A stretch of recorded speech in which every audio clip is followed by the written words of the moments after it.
Welcome to Pindar Poetry. We hope you learned something new. You begin now by confirming essentials.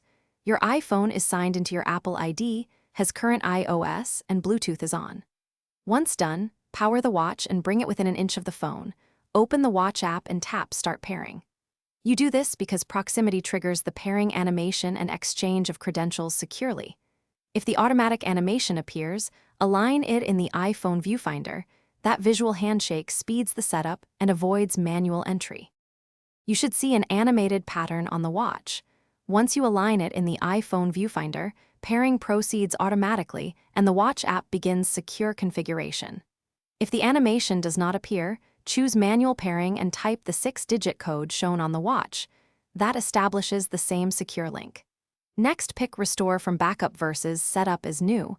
Make sure you grant location, Siri, and any permissions requested, so features like fall detection and work. You complete setup by choosing which apps to install and confirming health and notification settings, then wait while data syncs.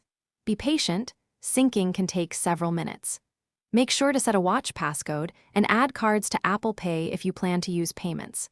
If pairing stalls or the watch shows a red X, restart both devices and try again.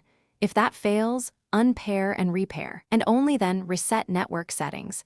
This targeted troubleshooting resolves most lingering connection issues. Thanks for watching. Consider subscribing if we helped you.